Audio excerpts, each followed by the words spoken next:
फिर अगले दिन सुबह होने पर चमन भाई, कल तो मैं और मेरे बीवी बाल बाल बच गए। उस काले बंदर ने रात को हमारे ऊपर हमला कर दिया था। हम दोनों किसी तरह अपनी जान बचाकर वहां से भाग निकले। यार राजेश, काले बंदर के हमले तो अब बढ़ते ही जा रहे हैं।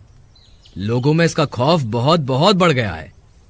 तुम्हें पता चला, हरिया और मोहन तो अपना मकान बहुत ही कम कीमत पर बेचकर शहर चले गए हैं। भाई, मैं भी अब इस गांव में नहीं रहना चाहता, लेकिन क्या करूं, इस काले बंदर के खौफ के कारण जमीन की कीमतें आधी से भी कम हो गई हैं। हम सब गांव वालों को मिलकर मुखिया के पास चलना चाहिए, ताकि वो इस समस्या का कोई समाधान निकाले। तुम सही कहते हो भाई, चलो हम अपने साथ कुछ गांव वालों को भी ले चलते हैं। मुखिया जी, आपको तो पता ही है, पूरे गांव में काले बंदर का खौफ बना हुआ है और गांव के लोग अपनी जमीनों को आधे से भी कम दामों में बेचकर ये गांव छोड़कर जा रहे हैं। अगर ऐसा ही चलता रहा तो थोड़े ही दिनों में ये गांव खाली हो जाएगा। आप जल्दी ही इस समस्या का समाधान निकालें। तुम सही कहते हो भाई, हमें इस काले बंदर का सामना करना ही पड़ेगा। मुखिया जी, मेरे पास एक तरकीब है। क्यों ना हम में से कोई व्यक्ति काले बंदर का भेष बदल ले और उसका सामना करे। हो सकता है वो अपने सामने अपने से ज्यादा बड़े काले बंदर को देखकर डर जाए, लेकिन बल्लू भाई, वो बंदर लंबाई में हमसे 2 गुना बड़ा है।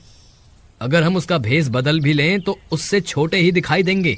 तुम उसकी चिंता मत करो, मेरे पास एक तरकीब है। अगर हम 2 लोगों को एक के ऊपर एक खड़ा कर दें तो हम उस काले बंदर से भी ऊंचे हो सकते हैं। अब हमें ये सोचना है कि वह 2 लोग कौन होंगे जो उस काले बंदर का सामना करेंगे। सब गांव वाले एक दूसरे की तरफ देखने लगते हैं, लेकिन काले बंदर का सामना करने के लिए कोई भी राजी नहीं होता। चमन और राजेश, तुम दोनों ने उसका सामना पहले भी किया हुआ है। मुझे लगता है तुम दोनों इस काम के लिए सही रहोगे। अरे मर गए रे, ये मुखिया तो मेरी जान लेकर ही रहेगा। मुखिया जी, बल्लू की तरकीब तो सही है, लेकिन वो काला बंदर हमसे नहीं डरा और उसने हम पर हमला कर दिया तो क्या होगा? तुम घबराओ मत। जब तुम उस काले बंदर का सामना करोगे तब सब गांव वाले वहीं आसपास छुपे रहेंगे। अगर उस काले बंदर ने तुम पर हमला कर दिया तो सब गांव वाले मिलकर तुम दोनों की जान बचा लेंगे। ऐसा है तो ठीक है मुखिया जी, हम तैयार हैं उस काले बंदर का सामना करने के लिए। फिर रात होने पर बल्लू चमन और राजेश को एक के ऊपर एक खड़ा करवाकर उनके ऊपर काले बंदर की खाल चढ़ा देता है। अरे वाह चमन और राजेश, तुम दोनों तो उस काले बंदर से भी बड़े लग रहे हो। मुझे पूरा विश्वास है कि हमारी तरकीब जरूर काम करेगी। भाई बिल्लू, अगर वो काला बंदर हमसे नहीं डरा तो क्या होगा? अरे यार, तुम घबराओ मत। बस जैसे ही वो काला बंदर तुम्हारे सामने आए तो तुम जोर जोर से आवाजें निकालकर उसे डराने की कोशिश करना। फिर वे दोनों जंगल की ओर चल देते हैं। रात के समय जंगल बहुत डरावना हो जाता है। चमन भाई, मुझे तो आगे कुछ दिखाई नहीं दे रहा। अगर वो काला बंदर सामने आ जाए तो तुम संभाल लेना। तुम मत घबराओ, जो होगा देखा जाएगा। फिर थोड़ी दूर जाने पर उनका सामना उस काले बंदर से हो जाता है। राजेश भाई, वो काला बंदर तो हमारे सामने ही खड़ा है, अब क्या करें? भाई जोर जोर से आवाजें निकालो ताकि वो डर जाए।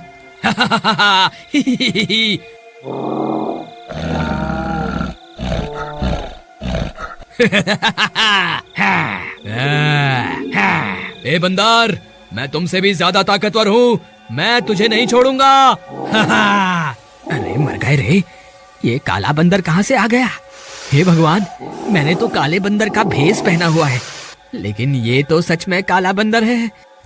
ये तो मुझे एक ही वार में मार देगा। अब मैं क्या करूं?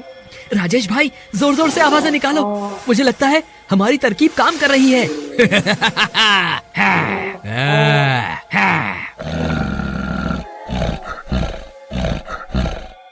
अरे मर गए रे, ये तो सीधा यहीं आ रहा है। अरे भागो रे, अपनी जान बचाकर भागो। अरे भागो रे, हाय आज तो मैं मरी गया। ये काले बंदर का भेष बदलना तो मुझे महंगा पड़ गया। फिर वह काला बंदर भागते भागते एक पत्थर से टकराता है और गिर जाता है। जैसे ही वह गिरता है, उसका मुखौटा उसके सिर से निकलकर गिर जाता है। अरे मर गया रे, हाय रे, मर गया। तभी चमन और राजेश भी वहाँ पहुँच जाते हैं। बंदर भाई, मुझे माफ कर दो, मैं कोई काला बंदर नहीं हूँ, मैं तो एक आम हूँ। मुझे तो शहर के एक सेठ ने पैसे दिए थे ताकि मैं सब गांव वालों को काला बंदर बन के डराऊं और उनमें इतना खौफ भर दूं कि वो अपनी जमीन को आधे दामों में सेठ को बेच दे।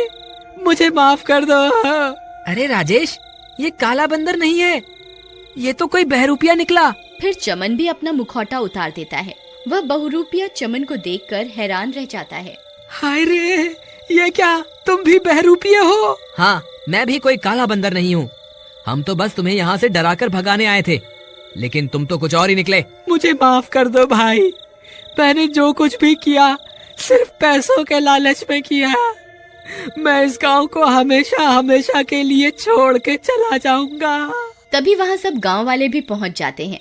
वे उस बहरूपियों को देखकर दंग रह जाते हैं। अरे ये तो कोई बहरूपिया है जो काला बंदर बनकर हमें डराता था।